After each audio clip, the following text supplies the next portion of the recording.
45 दिन का कुंभ, 30 करोड़ की कमाई। कल्पना कीजिए जरा। रुकिए रुकिए, कल्पना नहीं कीजिए, यह सच है। नमस्कार दोस्तों, आज मैं बात करने वाला हूं महाकुंभ में जिन लोगों ने पाप धोने के बजाय अपने गरीबी को धोने के लिए काम किया है, उन्हीं में से एक व्यक्ति की। जी हाँ दोस्तों, आप सभी ने इनके बारे में खूब जो है सो यूट्यूब वगैरह पे सुना होगा, न्यूज वगैरह में भी देखा होगा। हम आज बात करने वाले हैं पिंटू महरा की। पिंटू महरा एक नाविक हैं और उनके पास पहले से 60 नाव थी। जब कुंभ शुरू होने वाला था तो उस दौरान उन्होंने लोन वगैरह लेकर के और 70 नाव और खरीदे, यानी उनके पास हो गई कुल 130 नाव। और उन्होंने जो भी कुंभ में आते थे लोग, उन लोगों को जिनको घूमने की इच्छा होती थी नाव से, उनको घुमाते थे और घुमाने के दौरान उन्होंने 30 करोड़ रुपया कमाया है मात्र 45 दिनों में। और शायद यह इकलौते व्यक्ति नहीं है जिन्होंने महाकुंभ में अपने पाप के बजाय अपनी गरीबी को धो डाला होगा। बहुत सारे लोग होंगे, कुछ लोगों की जानकारी अभी जो है सो धीरे धीरे आ रही है, धीरे धीरे बाकी लोगों की भी जानकारी आपको पता चलेगी। लेकिन मैं आज इस मुद्दे पर बात इसलिए करने वाला हूं, इस महाकुंभ में जितने लोगों ने अपनी गरीबी को धो डाला है, उन सभी में एक बातें कॉमन होंगी। वह कौन सी बात है? तो सभी के सभी कम पढ़े लिखे होंगे और सभी लोअर मिडिल क्लास फैमिली से बिलोंग कर रहे होंगे। अब आप कहिए कि ऐसा मैं क्यों कह रहा हूं? ऐसा मैं इसलिए कह रहा हूं क्योंकि जो पढ़े लिखे लोग होते हैं ना, वह 50-60 हजार की नौकरी कर रहे हैं या फिर 50-60 हजार की नौकरी की तैयारी कर रहे हैं।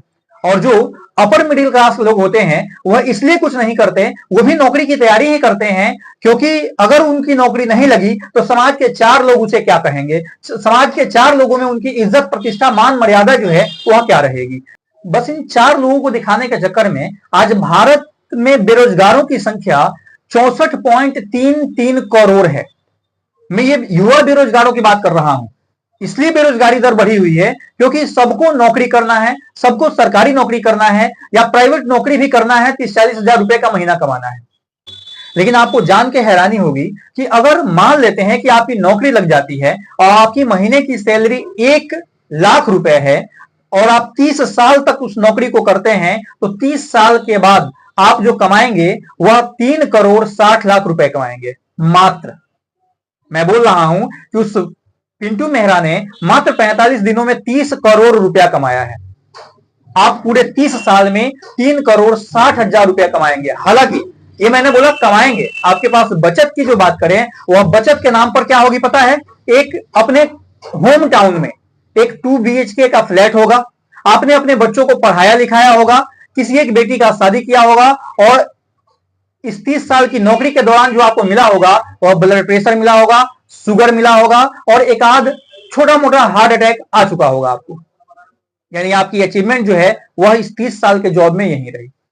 आपके मरने के बाद कुत्ता बिलाई भी आपको नहीं पहचानेगा और आपने जो नौकरी करने के दौरान जितना स्ट्रगल किया था, अब आपके बच्चे को भी उस नौकरी को लेने के लिए उतनी ही स्ट्रगल करनी पड़ेगी। यानी कि आप अपने बच्चे को जीरो पर छोड़ करके गए हैं।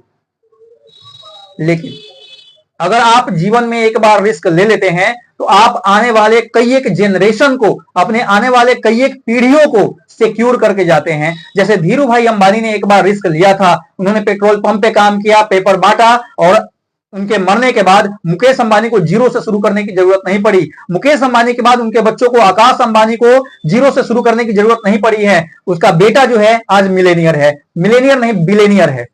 लालू यादव ने एक बार रिस्क लिया था, उनका बच्चा तेज प्रताप और तेजस्वी एक 8वीं फेल है, दूसरा 9वीं फेल है। लेकिन आपको जान के हैरानी होगी कि आज के टाइम में क्या उससे ज्यादा नेम फेम इज्जत प्रतिष्ठा आपकी है क्या?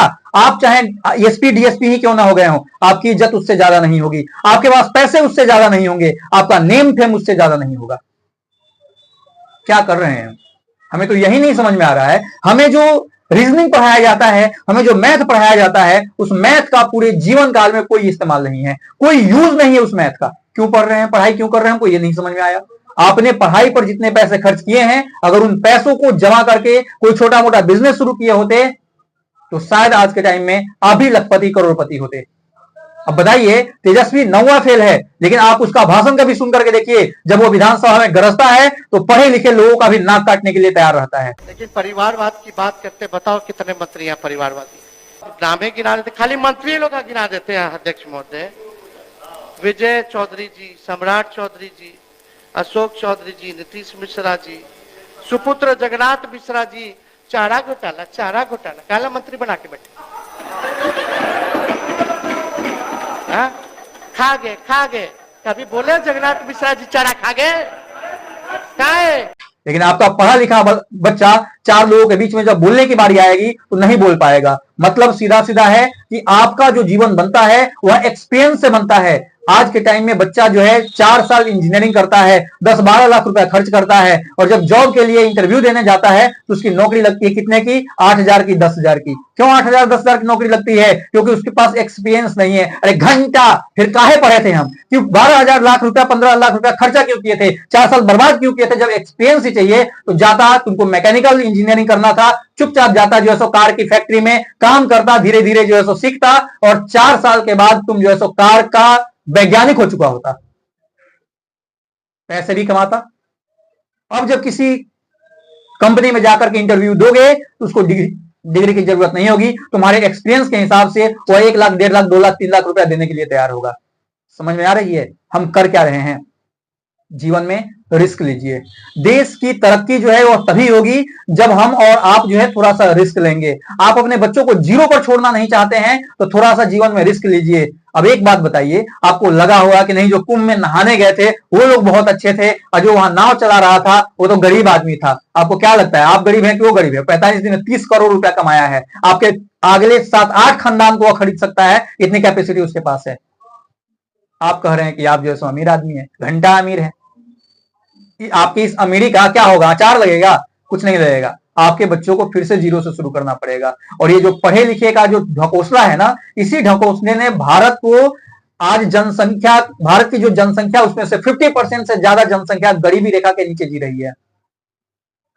50% नहीं, 80% जनसंख्या गरीबी रेखा के नीचे जी रही है। क्यों? क्योंकि वो रिस्क नहीं लेना चाहते। उनको लगता है कि ये 4 लोग क्या कहेंगे। इस 4 लोगों के चक्कर में जो है सो बर्बाद किया हुआ है। और आपको जान के हैरानी होगी कि भारत की जितनी बेरोजगारी दर है उतनी तो जनसंख्या आपको उत्तरी अमेरिका, दक्षिणी अमेरिका, ऑस्ट्रेलिया, इस महादेशों की जनसंख्या उतनी नहीं है जितनी आपने बेरोजगारी दर बना के रखा हुआ है। और ये सब केवल एक कारण से हो रहा है, क्योंकि आप पढ़े लिखे हैं और आपको जो है सो 50-60 हजार की नौकरी करनी है। आप इस नौकरी की तैयारी कर रहे हैं, इसी कारण से आप आज के टाइम में गरीब है।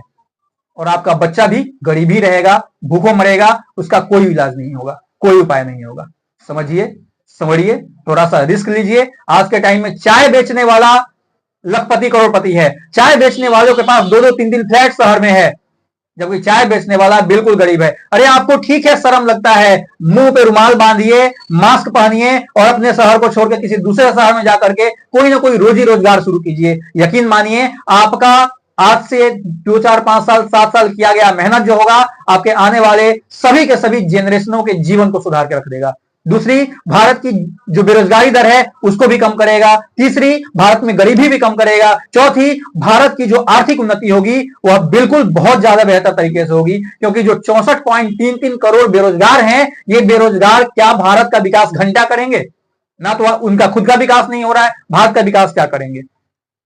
इसलिए मेरा मानिए, यकीन मानिए, आप जो 5 साल तक बैठ करके सरकारी नौकरी की तैयारी करते हैं, होगा या नहीं होगा इसकी कोई गारंटी नहीं है, क्योंकि वैकेंसी में सीट ही उतनी नहीं होती है ना। किसी न किसी को तो छटना होगा। अगर आपको 1 लाख वैकेंसी आता है, 25 लाख बच्चों ने फॉर्म भरा है, यानी कि 24 लाख बच्चे फेल तो होंगे ही होंगे। वो 24 लाख फिर क्या करेंगे? भारत की बेरोजगारी में सहयोग करेंगे, भारत की गरीबी में सहयोग करेंगे। आप बेरोजगारी और गरीबी में सहयोग करना छोड़िए और अपने देश की उन्नति में जो है सो सहयोग करना शुरू कीजिए, अपने परिवार की उन्नति में सहयोग करना शुरू कीजिए, और आज और अभी से रिस्क लीजिए और कुछ ना कुछ रोजगार शुरू कीजिए। ध्यान रखिए, रोजगार शुरू करने के लिए कभी जरूरत नहीं है कि पैसे की जरूरत होती है। आज एक चाय का ठेला जो है ना, मुश्किल से 1,000 रुपए में शुरू हो जाता है। आज ऑमलेट का अंडा का ठेला लगाना शुरू कीजिएगा, मुश्किल से 1,000 रुपए में, 500 रुपए में शुरू हो जाता है। और आज जो है आप 8-10 हजार, 15 हजार, 20 हजार का फोन लेकर के घूम रहे हैं, तो यकीन मानिए कि आपके पास उतना पैसा तो है कि किसी न किसी रोजगार को आप शुरू कर सके।